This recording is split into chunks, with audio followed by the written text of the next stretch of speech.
ஒருத்தர் கொண்டு வர சட்டத்தை பார்த்தாலே அந்த கொண்டு வந்த நபர்னுடைய அரசியல் யோகியதை என்னன்னு தெரியும் இல்லையா? அதான் அதில் வெளிப்படுது. அவர் என்ன சொல்றாரு, போதை மீடியாவா மாறிடு, நாட்டு மக்களை பத்தி கவலைப்படாத, நான் சொல்றதெல்லாம் நல்லது அப்படின்னு சொல்லு, நான் செய்யறதெல்லாம் சரின்னு சொல்லு, அதெல்லாம் தேவைன்னு சொல்லு, உனக்கு நான் பணம் தரேன். அவங்களுக்கு ஒண்ணு புரிஞ்சு போச்சு, சோசியல் மீடியா அப்படின்றது தான் நம்மள கவுத்துருச்சு அப்படின்றது அவங்களுக்கு தெரிஞ்சு போச்சு. அதுக்காக தான் பிராட்காஸ்டிங் ராமரை பத்தி கோயிலை திறந்து வச்சுட்டு அங்க ஓட்டு கேட்டாங்க. ராமரே அவங்களை கவுத்துட்டாரு. ஃபைசாபாத்ல ஆரம்பிச்சு எல்லா இடத்துலயும் கவுத்துட்டாரு. அந்த மாதிரி ஒரு 9 தொகுதிகள்ல அவங்க காலி.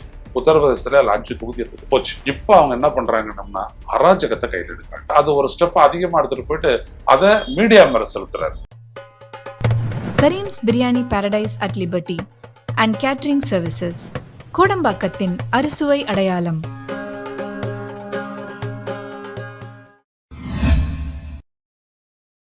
வணக்கம்.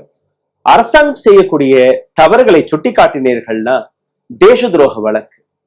அப்படி அரசாங்கத்தை பாராட்டி பேசினீர்கள்னா உங்களுக்கு பல லட்சம் ரூபாய்க்கான பரிசு. இதுதான் புதிய சட்டமாக உத்தரப்பிரதேச அரசாங்கத்தின் யோகி அரசாங்கம் கொண்டு வந்திருக்கிறது. இதற்கு முன்பு நீங்க பார்த்தீர்கள்னா பிரைம் மினிஸ்டர் மோடியாக இருக்கட்டும், அல்ல யோகி ஆதித்யநாத்தாக இருக்கட்டும், இந்த அனைத்து நபர்களுமே இந்தியா போன்ற தேசத்தில் ஒரு மிகப்பெரிய புரோபகண்டாவை பரப்பக்கூடிய வேலையை பார்த்து வந்தார்கள். பணத்தை கொடுத்து வந்தார்கள், கோதி மீடியாவிற்கு கொடுத்தார்கள், மற்ற ஊடகங்களுக்கு கொடுத்தார்கள், பத்திரிகையாளர்களுக்கும் கொடுத்தார்கள். அவர்களுடைய புரோபகண்டா ஃபெயில் ஆக தொடங்கிவிட்டது. அவர்களுக்கு ஒரு பயம் வர தொடங்கிவிட்டது. மக்கள் வெடித்துக் கொண்டார்கள். முக்கியமாக இந்த 2024 எலெக்ஷனில் எந்த புரோபகண்டாவை அவர்கள் பரப்ப பார்த்தார்களோ 400 பார் அது ஃபெயில் ஆகிவிட்டது என்கிற அந்த விஷயத்தை புரிந்த உடனேயே இன்னைக்கு நாங்க பணம் கொடுக்கிறோம், பணத்தை வாங்கி கொண்டு எங்களை பாராட்டுங்கள் என்று யோகி ஆதித்யநாத்துடைய அந்த புதிய சட்டம்.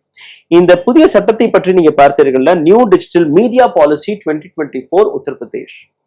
இதற்கு கீழே அரசாங்கத்துடைய பாலிசிகளை பற்றி நீங்க பேசினீர்கள்னா உங்களுக்கு உங்களுடைய வியூஸை பொறுத்து அதிகபட்சம் 8 லட்சம் ரூபாய் வரை நீங்க அரசாங்கத்திடமிருந்தே சம்பாதித்துக் கொள்ளலாம். அதாவது Uttar Pradesh government is welcoming influencers. Influencers யாருன்னா பணத்தை வாங்கி கொண்டு சோப்பு சீப்பு கண்ணாடி எல்லாத்தையுமே வித்து கொடுக்கக்கூடிய நபர்கள்.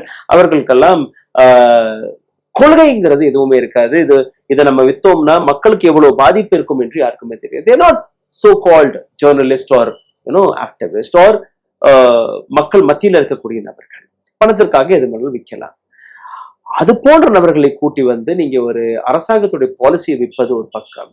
இன்னொரு பக்கம் நீங்க பார்த்தீர்கள்னா பத்திரிகையாளர்கள் கேள்வி கேட்டால் உங்கள் மீது தேச துரோக வழக்குகளை போடுவோம்.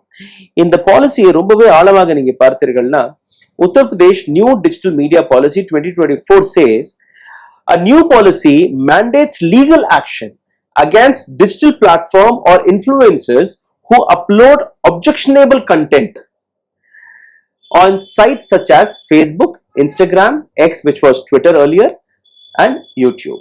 அதாவது அரசாங்கத்தை தட்டி கேட்கக்கூடிய கேள்விகள் அல்ல அரசாங்கத்துடைய ஒரு தவறான பாலிசியை யாராவது எக்ஸ்போஸ் செய்து அதற்கான ஒரு video கான்டென்ட்டை Facebook, Twitter, Instagram, YouTube போன்ற இணையதளங்களில் நீங்க பகிர்ந்தீர்கள்னா உங்கள் மீது வழக்கு பாயும், உங்கள் மீது லீகல் ஆக்ஷன் எடுக்கப்படும். எந்த விதமான லீகல் ஆக்ஷன் அதையும் நீங்க பார்த்துக் கொள்ளுங்கள்.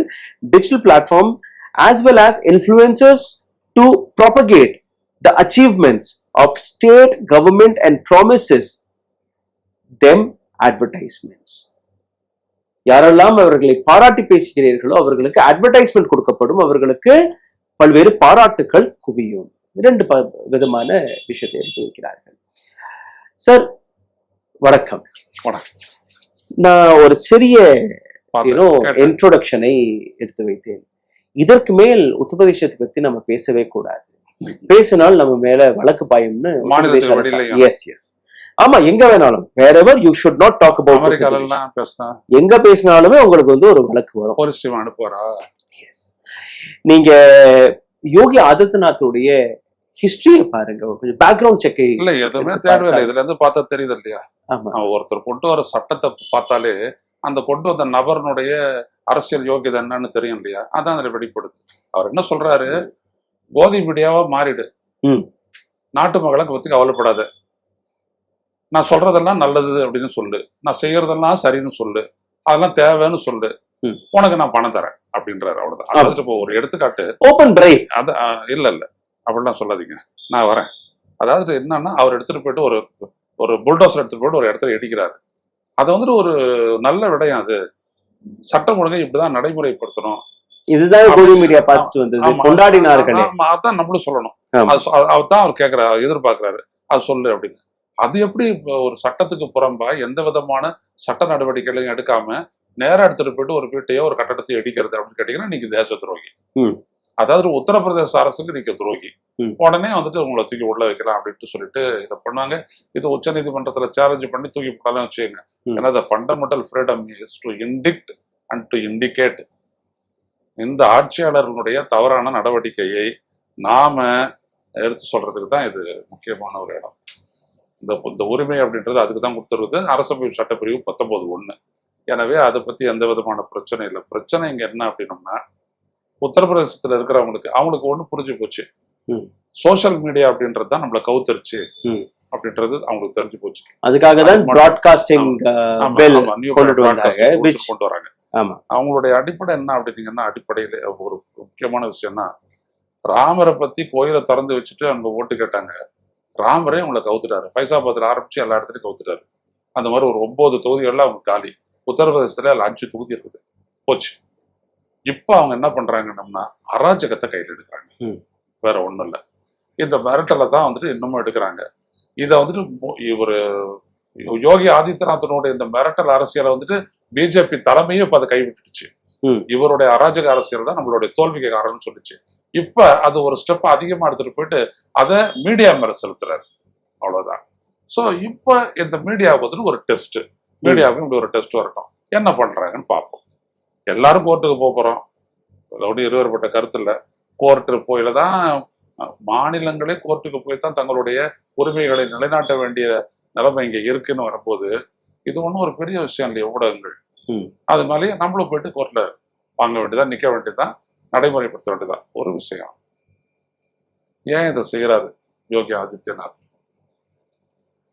இந்த நாட்டு மக்களிடையே, அட்லீஸ்ட் உத்தரப்பிரதேச மக்களிடையே நான் வந்தாதான் உங்களுக்கு பாதுகாப்பு அப்படின்ற ஒரு எண்ணத்தை ஏற்படுத்தணும் அவரு. ம். அதுலதான் அவருடைய வெற்றியை அடைகிறது. அவர் வந்துட்டு பெருசா வந்தாரு, பெரிய கொள்கைகளை நடைமுறைப்படுத்தினாரு. தமிழ்நாட்டுக்கு எவ்வளவு ஒரு வருடத்துக்கு கொடுக்குறாங்களோ வரி பகிர்வு, அதாட்டம் 5 மடங்கு வரி பகிர்வு வந்துட்டு உத்தரப்பிரதேசத்துக்கு தருது. ம். அப்படின்னா அது தமிழ்நாட்டை விட 5 மடங்கு முன்னேறி இருக்கணும். ம். கிடையாது, ஒண்ணுமே கிடையாது. அங்க இருக்கக்கூடிய பெண்கள், அங்க இருக்கக்கூடிய விவசாயி, யாருக்காவது எது கிடைச்சிருக்குன்னா எதுவுமே இல்லை. அப்போ அவ்வளவு ஒதுக்குற பணம் என்ன ஆகுது? ம். ஸோ இந்த ஒரு கேள்வியை வந்துட்டு மீடியாவே எடுப்பவே இல்லை. தமிழ்நாடு, ஆந்திரா, தெலுங்கானா, கர்நாடகா, கேரளா 5 மாநிலங்களுக்கும் ஒட்டு மொத்தமா சேர்த்து ஒரு ஆண்டுக்கு ஒதுக்கக்கூடிய நிதியை அப்படியே உத்தரப்பிரதேசத்துக்கு ஒதுக்குறாங்க. ஆனா உத்தரப்பிரதேசத்தை டெவலப்மெண்ட்ல எங்க இருக்குன்னா எங்க கீழே இருக்குது. ம். அப்ப அந்த படம்லாம் எங்க போச்சு? இந்த கேள்வியை வந்துட்டு ஒரு போதியா மீடியா கூட வாதிச்சது கிடையாது. ம். புரியுதுங்களா? நித்தி ஆயோக் தானே சொல்றான், அந்த ரேட்டிங் எல்லாம் கொடுக்குறான். அப்போ இவருக்கு என்ன வந்துருச்சுன்னா, சட்டம் ஒழுங்கு, நான் வந்து ரவுடிசத்தை கட் பண்ணுவேன், நான் வந்து முஸ்லீம்களுக்கு கட்டுப்படுத்துவேன். அதாவது இப்ப போனாங்க இல்லையா அந்த ஒரு யாத்திரா, ம். அந்த யாத்திராவுக்கு போற வழியில எல்லாம் போர்டு வை அப்படி எல்லாம் சொல்லி வந்து அந்த முஸ்லீம் எதிர்ப்பு பிரச்சாரத்தை வந்துட்டு இவங்க பரவலா அந்த அதை வந்துட்டு ஒரு கொள்கையா மாத்தி அதன் அடிப்படையில ஒரு அரசியலை கட்டமைச்சு ஆட்சியை பிடிக்கிறதுக்கும் ஆட்சியை தக்க வைக்கிறதுக்கும் ஒரு வழியை தேடுறாரு யோகி ஆதித்யநாத். இவ்வளவுதான். இதை தாண்டி வர எதுவுமே இல்லை.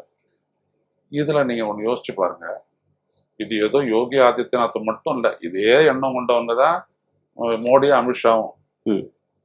இவங்க ஒரே நாடு, ஒரே ஆட்சி, ஒரே அரசியல் அப்படிலாம் சொல்றாங்களே, இவங்க இந்த நாடு முழுவதும் இவங்களோட ஆட்சியா இருந்ததுன்னா இப்படிதான் இருக்கும். இதெல்லாம் எக்ஸ்பெரிமெண்டல் ஸ்டேட்ஸ். அவ்வளவுதான். குஜராத், உத்தரப்பிரதேஷ், ஆமா. மத்திய பிரதேஷ், இன்னொன்னு உத்தராகண்ட், அசம், அசம், ஆமா. இதெல்லாமே எக்ஸ்பெரிமெண்டல் ஸ்டேட்ஸ். ஆமா. நீங்க பாத்தீங்கன்னா ஒரு மத்திய லெவல்ல ஒரு சட்டத்தை கொண்டு வருவதற்கு முன்பு எதிர்ப்பு ஃபியரை வந்துச்சுன்னா, உருவாக்குறது அப்படின்றத, ஃபியரை உருவாக்குறது மக்கள் பத்தியில, ஊடகத்தை பத்தியில ஒரு ஃபியரை உருவாக்குறது தான் இவங்களுடைய அந்த உடனடியா நீங்க பாத்தீங்கன்னா இன்னும் ஒரு சில மாதங்கள்ல மத்திய பிரதேஷ்ல இருக்கக்கூடிய யாதவ் இதை கொண்டுட்டு வந்துருவாரு. ஆமா. அதே உத்தராகண்ட் இம்ப்ளிமெண்ட் பண்ணிடுவாங்க. மற்ற பிஜேபி ஆளக்கூடிய மாநிலங்கள்ல இதை கொண்டுட்டு முன்னாடி உச்ச வந்துருவாரு. நீதிமன்றத்துக்கு இது தொடர்பா போவாங்கன்னு வச்சுக்கோங்க. ஏன்னா மீடியா அமைப்புகள்லாம் ஸ்ட்ராங்கா தான் இருக்கிறாங்க. இதை ஒன்றும் ஏத்துக்க போறது இல்லை. போயிட்டு வர உச்ச நீதிமன்றத்துக்கு போயிடுவாங்க. 1991 இது நிச்சயம் அடிப்படும். ஏன்னா இது ஒரு கொள்கையே கிடையாது. இது எனக்கு நீ உனக்கு ஆதரவா செய்யணுமா, அட்வர்டைஸ்மெண்ட் கொடு. இதுதான் தொடர்ந்து செஞ்சுட்டு வந்தாரு. அதெல்லாம் ஃபெயில் ஆகிருச்சு. அவருடைய நெரேட்டிவ் ஃபெயில் ஆயிருச்சு தானே இப்ப குறுக்கு வழியில இறங்குறாரு. இந்த குறுக்கு வழியில மட்டும் நீ எப்படி சக்சஸ் ஆவ? இதுல ஒரே ஒரு அவுட்கம், நம்பர் 1 ஸ்டேட் உத்தரப்பிரதேஷ், அதுவே ப்ரொபகண்டா தான். அவ்வளவுதான். சரி, இப்போ இதை நடைமுறைப்படுத்துறாங்க அப்படின்னோம்னா, இதுக்கு வந்துட்டு ஊடகங்கள் வந்துட்டு மடிஞ்சிருச்சு அப்படின்னோம்னா, அடிமைப்பட்டு போச்சு இறட்டி பயந்துட்டாங்க அப்படின்னோம்னா, மக்கள் தானே கிளர்ந்து போராடுவாங்க. அப்ப என்ன ஆகும்? வன்முறை வெடிக்கும் இல்லையா? அவ்வளவுதான். ஸோ இதை உச்சநீதிமன்றம் சுட்டி காட்டி நிச்சயமா இந்த லா வந்துட்டு அடிச்சோம், இந்த ரெகுலேஷன் வந்துட்டு தப்புன்னு சொல்லி. இப்ப இந்த ரெகுலேஷன் வந்துருச்சுன்னு வச்சுக்கோங்களேன், அங்க இருக்கக்கூடிய பெண்களை பற்றியோ அங்க இருக்கக்கூடிய சோஷியல் அரசு எடுக்கக்கூடிய நடவடிக்கை, இப்போ தொங்குனாங்க 2 பேர் அடிச்சு தொங்க விட்டாங்க, போலீஸ் என்ன சொல்லுது? அந்த போலீஸ் வருஷன் மட்டும் தான் நீ சொல்லணும். இல்ல அந்த அப்பா அம்மா இப்படி சொல்றாங்க அப்படின்னா நீ தேசத்துறை. எஸ், அவ்வளவுதானே. அப்ப இதுல இருந்து தெரியலையா யோகியதை என்னன்ட்டு? கங்கனா ரனாவத் கொடுத்த ஸ்டேட்மெண்ட் போன்றது. உத்தரப்பிரதேஷ், ஹரியானா, பஞ்சாப், நீ அங்க போனியா? ஆமா, உனக்கு போலீஸோட நிறைய தெரியுமா? 1008 கேள்வி கேட்டு உடனே தூக்கி உள்ள வை. அவ்வளவுதான் அவங்களுடைய இது, உள்ள வை. அதுல இருந்து என்ன புரிஞ்சுக்கணும்? இந்த பாசிஸ்டுகளை இந்த நாட்டை விட்டு அழித்தொழிக்க வேண்டும் அப்படின்றதுதான் நாம புரிஞ்சுக்கொள்ள வேண்டும். ஸோ அரசாங்கத்துடைய வேர்ஷன் ஒரு விவசாய போராட்டத்துல கூட அங்க ரேப் நடந்தது, அங்கங்க கொலை நடந்தது, அந்த பாடி எல்லாம் தொங்க விட்டுருந்தாங்கிற விஷயத்த கங்கனா ரனாவத் கூறுறாங்க. இதே மாதிரிதான் மற்ற நபர்களும் ஸ்டேட்மெண்ட் கொடுப்பாங்க. And you have to obey and you should say ஆமா இப்படிதான் நடந்ததுன்னு நீங்க சொன்னீங்கன்னா உங்களுக்கு பணம் கொடுப்பாங்க.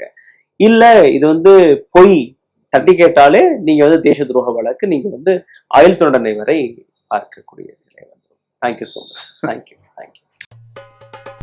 Karim's biryani paradise at liberty and catering services, கோடம்பாக்கத்தின் அறுசுவை அடையாளம். ஊடகம் கார்ப்பரேட் அரசியல்வாதிகளின் கைப்பாவையாக அடிமைகளாக இருந்தது போதும், இனி சாட்டை எடுத்து சுழற்றும் நேரம் வந்துவிட்டது. ஊடகம் பொதுமக்களாகிய உங்களுக்காக, உங்களாலேயே இயக்கப்பட வேண்டும். ஊடக சுதந்திரத்திற்காக உங்களின் பங்களிப்பை இன்றே அளித்திடுங்கள்.